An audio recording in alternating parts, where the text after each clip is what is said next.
Understanding criminology. In our previous lecture, we developed the basic understanding of crime, common crimes, types of crime and criminal behavior. आज हम उसी foundation को एक step further लेकर जाएंगे, understanding criminology. और इस लेक्चर में हम सिर्फ ये नहीं देखेंगे कि क्रिमिनोलॉजी क्या है, बल्कि ये समझेंगे कि क्राइम को सोसाइटी किस तरह डिफ़ाइन और इंटरप्रेट करती है। हम डिस्कस करेंगे क्रिमिनोलॉजी का scope, criminal law, crime as a social problem, deviance, relativism, sin, vice, evil, social norms, social values, security. Criminology, सबसे पहले बेसिक क्वेश्चन है व्हाट इज़ क्रिमिनोलॉजी। क्रिमिनोलॉजी को ब्रॉडली हम क्राइम, क्रिमिनल्स, क्रिमिनल बिहेवियर और society के response to crime का systematic and scientific study कह सकते हैं। लेकिन क्रिमिनोलॉजी को सिर्फ क्राइम का स्टडी कह देना इनकम्प्लीट है। एक क्रिमिनोलॉजिस्ट इंटरेस्टेड होता है इन सवालों में, क्राइम क्यों होता है, किस टाइप के लोग क्राइम कमिट करते हैं, क्राइम डिफरेंट सोसाइटीज़ में डिफरेंट लेवल्स पर क्यों होता है, सोसाइटी क्रिमिनल्स को कैसे रिस्पॉन्ड करती है, एंटी क्राइम पॉलिसीज़ कितनी इफ़ेक्टिव हैं, विक्टिम्स कौन होते हैं, क्रिमिनल बिहेवियर को प्रिवेंट कैसे किया जा सकता है। यानी क्रिमिनोलॉजी का फोकस क्राइम के एग्जिस्टेंस से लेकर उसके कॉजेज़, कंसिक्वेंसेस और सोशल रिस्पॉन्स तक एक्सटेंड करता है। क्रिमिनोलॉजी के मेजर एरियाज़। क्रिमिनोलॉजी के अंदर हम सेवरल डायमेंशन स्टडी करते हैं।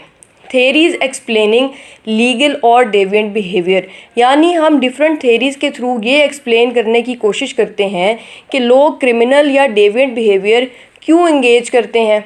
Social reaction to crime, crime के बाद सोसाइटी का रिएक्शन क्या होता है, जैसे कंडेम्नशन, पनिशमेंट, लेबलिंग या फिर rehabilitation.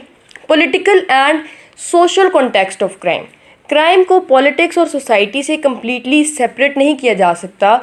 Laws, institutions, social inequalities और पॉलिटिकल कंडीशंस भी क्राइम के कॉन्टेक्स्ट में इन्फ्लुएंस कर सकती हैं। Effectiveness of anti crime policies, government crime control के लिए पॉलिसीज़ बनाती है। क्रिमिनोलॉजी ये भी एग्जामिन करती है कि क्या ये पॉलिसीज़ एक्चुअली क्राइम रिड्यूस कर रही हैं। क्रिमिनल्स, ऑफेंडर्स का बिहेवियर, कैरेक्टरिस्टिक्स और बैकग्राउंड्स स्टडी किए जाते हैं। क्राइम्स, डिफरेंट फॉर्म्स, पैटर्न्स और डिस्ट्रीब्यूशन ऑफ क्राइम स्टडी की जाती है। क्राइम विक्टिम्स, क्रिमिनोलॉजी विक्टिमाइजेशन को भी स्टडी करती है, यानी who becomes a victim, why and what are the consequences. अब देखते हैं स्कोप ऑफ क्रिमिनोलॉजी। अब सवाल ये आता है क्रिमिनोलॉजी का स्कोप कितना ब्रॉड है। इसका जवाब है वेरी ब्रॉड। क्रिमिनोलॉजी सिर्फ क्रिमिनल को स्टडी नहीं करती, इसका स्कोप मल्टीपल डायमेंशंस कवर करता है। First, location of crimes, crime कहाँ होता है। डिफरेंट जियोग्राफिकल एरियाज़ में क्राइम रेट्स डिफरेंट हो सकते हैं। Urban areas, rural areas, industrial areas, border regions और दूसरे लोकेशंस में क्राइम पैटर्न्स डिफरेंट हो सकते हैं। सो क्रिमिनोलॉजी क्राइम की स्पैटियल डिस्ट्रीब्यूशन भी स्टडी करती है। सेकेंड है कॉजेज़ ऑफ क्राइम। सबसे इम्पॉर्टेंट सवालों में से एक है कि why does crime occur. Possible factors में इंक्लूड इंडिविजुअल कैरेक्टरिस्टिक्स, फैमिली का environment, peer influence, economic conditions, social environment, opportunities, substance related problems and social disorganisation. Different criminological theories इन फैक्टर्स को डिफरेंट वेज में एक्सप्लेन करती हैं। Next, types of crime. Criminology different forms of crime को study करती है। Violent crime, property crime, white collar crime, organised crime, cyber crime and juvenile crime. Social and individual consequences, crime का effect सिर्फ victim तक limited नहीं होता। Crime individuals को affect करता है, फैमिलीज़ को अफेक्ट करता है, कम्युनिटीज़ को अफेक्ट करता है, इंस्टीट्यूशंस को अफेक्ट करता है और अल्टीमेटली सोसाइटी के सेंस ऑफ सिक्योरिटी को अफेक्ट करता है। Social reactions to crime, society crime को किस तरह से रिस्पॉन्ड करती है। इंडिविजुअल रिएक्शंस, विक्टिम्स, ऑफेंडर्स और ऑर्डिनरी सिटीजन्स क्राइम को किस तरह परसीव और रिएक्ट करते हैं। फियर ऑफ क्राइम भी सोशल बिहेवियर को इन्फ्लुएंस कर सकता है। गवर्नमेंट रिएक्शंस, स्टेट क्राइम को कंट्रोल करने के लिए लॉज बनाती है, पुलिस इंस्टीट्यूशंस इस्टेब्लिश करती है, कोर्ट्स ऑपरेट करती है, प्रिजन्स या फिर करेक्शनल सिस्टम्स मेंटेन करती है और क्राइम प्रिवेंशन पॉलिसीज़ डेवलप करती है। सो क्रिमिनोलॉजी का स्कोप क्राइम से लेकर सोसाइटी और स्टेट के रिस्पॉन्स तक जाता है। Criminology and criminal law. अब एक बहुत important distinction, criminology is not criminal law. दोनों क्राइम से रिलेटेड हैं लेकिन दोनों का फोकस डिफरेंट है। क्रिमिनल लॉ प्राइमरीली ये डिटरमिन करता है what constitutes a crime, which acts are prohibited, what punishment और लीगल कंसिक्वेंस अप्लाइज। यानी क्रिमिनल लॉ का focus legal rules and offences पर होता है। क्रिमिनोलॉजी का क्वेश्चन थोड़ा डिफरेंट है। It asks why does crime occur, why do people violate laws, what social conditions are associated with crime, how does society react to offenders, how can crime be prevented। so simple distinction याद रखें, criminal law tells us what is legally prohibited and criminology tries to understand crime, criminal behavior and society's response to it। crime as a social problem। अब हम एक important concept पर आते हैं, crime is a social problem. Crime को सिर्फ individual von going समझना incomplete है। इमेजिन करें एक इंडिविजुअल ने क्राइम कमिट किया। अगर हम सिर्फ ऑफेंडर को देखें तो हम कहेंगे this person broke the law, लेकिन क्रिमिनोलॉजिस्ट फर्दर क्वेश्चंस पूछेगा, इस बिहेवियर के सोशल कॉजेज़ क्या थे, फैमिली इन्वायरमेंट कैसा था, पीयर ग्रुप का इन्फ्लुएंस था, इकोनॉमिक कंडीशंस क्या थी, कम्युनिटी में क्राइम का पैटर्न क्या है, इंस्टीट्यूशंस ने क्या रिस्पॉन्स दिया और विक्टिम और सोसाइटी पर क्या कंसिक्वेंसेस हुए। यहाँ से क्राइम इंडिविजुअल प्रॉब्लम से सोशल प्रॉब्लम बन जाता है। क्राइम का सोशल इम्पैक्ट। क्राइम इंडिविजुअल से फैमिली, फैमिली से कम्युनिटी, कम्युनिटी इंस्टीट्यूशंस और इंस्टीट्यूशन से सोसाइटी को इफेक्ट कर सकता है। हाई क्राइम लेवल से फियर ऑफ क्राइम इंक्रीज़ हो सकता है, सोशल ट्रस्ट डिक्रीज़ हो सकता है, इकोनॉमिक एक्टिविटी इफेक्ट हो सकती है, पब्लिक इंस्टीट्यूशंस पर प्रेशर इंक्रीज़ हो सकता है। इसलिए क्रिमिनोलॉजी क्राइम को वाइडर सोशल कॉन्टेक्स्ट में स्टडी करती है। डेविएंस।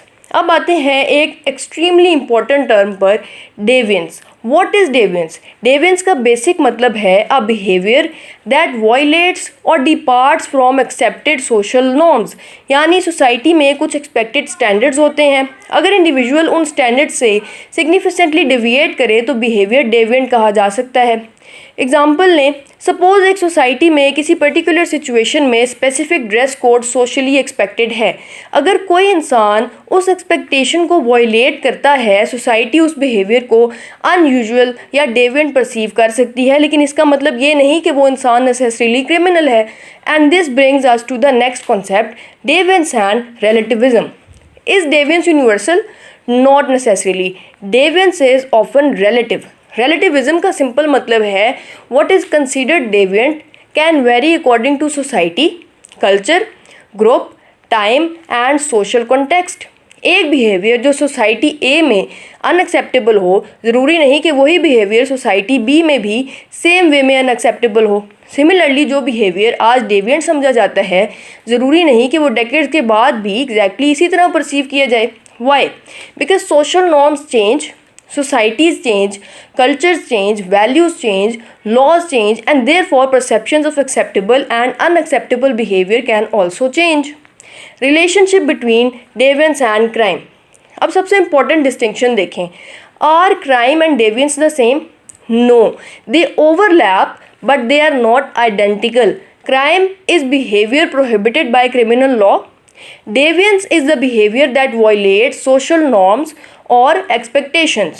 इसलिए every crime can be considered a form of deviance from the legal norm, but not every deviant act is necessarily a crime।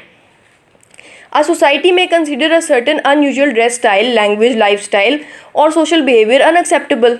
It may be deviant but not necessarily criminal। On the other hand, some crimes may not always carry the same level of social stigma in every social context। Sin। Sin का concept primarily religious and moral framework से related है। Simple अल्फाज में, sin is conduct regarded as morally और religiously wrong according to a particular religious और ethical system. यहाँ एक important distinction है, अब बिहेवियर सिनफुल हो सकता है, डेविएंट हो सकता है, क्रिमिनल हो सकता है, but these categories are not always identical. For example, कोई एक्ट रिलीजियसली प्रोहिबिटेड हो सकता है बट क्रिमिनल लॉ के अंडर नेसेसरीली पनिशेबल ना हो। सिमिलरली कोई एक्ट लीगल हो सकता है बट किसी रिलीजियस और मॉरल फ्रेमवर्क में सिंफुल कंसिडर किया जा सकता है। वाइस क्या होता है? वाइस जनरली अ मॉरली अनडिजायरेबल और सोशली डिसअप्रूव्ड हैबिट, प्रैक्टिस और बिहेवियर को रेफर करता है। Dishonesty, certain forms of immoral conduct, excessive indulgence. लेकिन अगेन वाइस और क्राइम ऑटोमेटिकली सेम नहीं है। कुछ वाइसेस क्रिमिनलाइज्ड हो सकते हैं और कुछ नहीं। ईविल क्या है? अब एक deeper concept.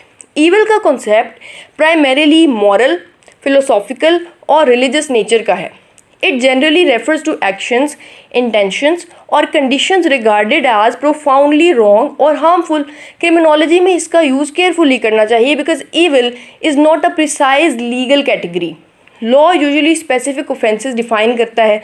For example, law ये नहीं कहता simply this person is evil. Instead law establish करता है this particular act constitutes a particular offense under specified legal conditions. So evil is a moral or philosophical concept, whereas crime is a legal category. Social norms. What are norms? Social norms are shared expectations about how people should behave in a particular society or group. Simple words में norms tell us how we are expected to behave in a society. For example, how we greet people, how we behave in public, how we treat elders, how we follow social rules, and how we behave in institutions. Norms society को predictability provide करते हैं। अगर everyone completely random behavior करे, social interaction extremely difficult हो जाएगी। Formal and informal norms. Formal norms होते हैं written and officially established rules, जैसे laws, institutional regulations, official codes. और इनफॉर्मल नॉर्म्स होते हैं अनरिटन एक्सपेक्टेशंस, जैसे manners, customs, traditions, social etiquette.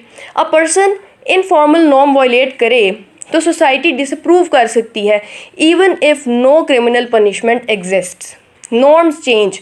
Norms permanent नहीं होते, they can change across societies, across groups and across time.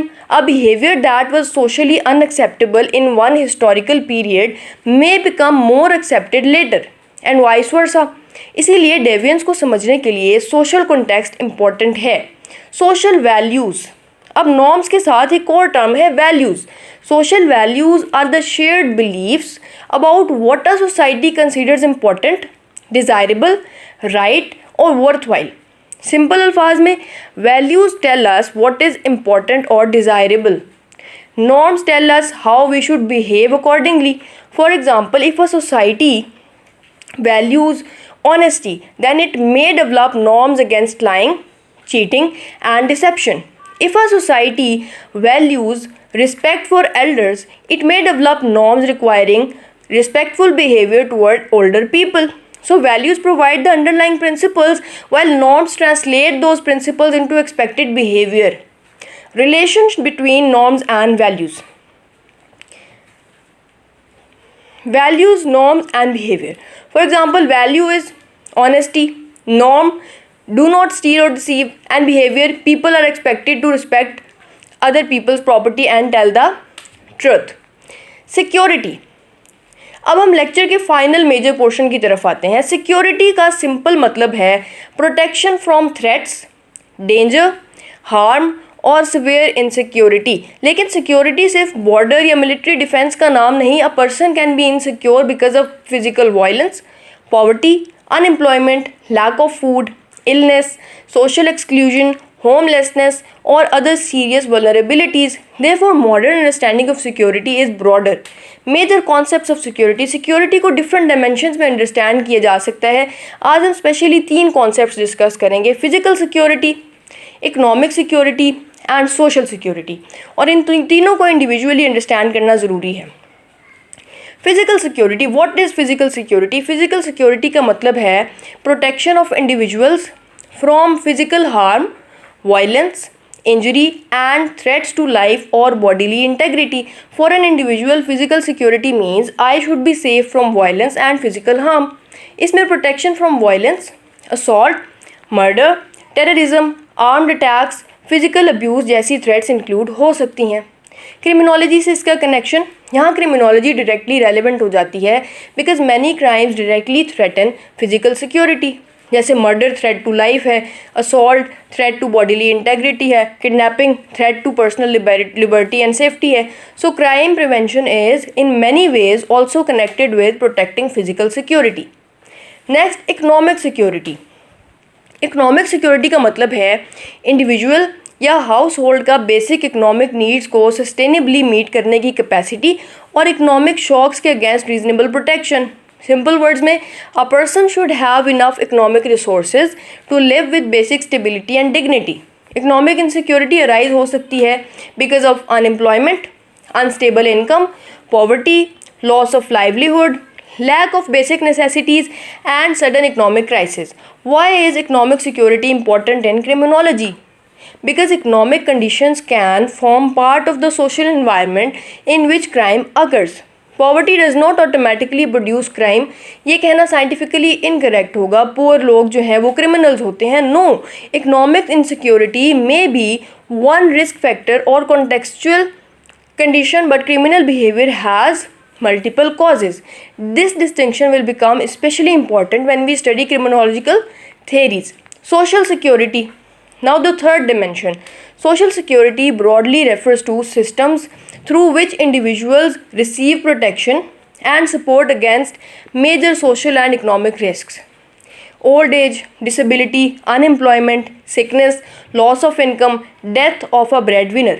State या institutions social insurance और assistance के different mechanisms provide कर सकते हैं। Examples of social security: retirement, when a person retires social security mechanisms may provide income support. Disability, if someone becomes unable to work due to disability, support may be available.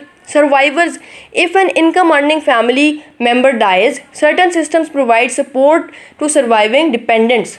So social security का broader objective है reducing vulnerability and providing a basic safety net.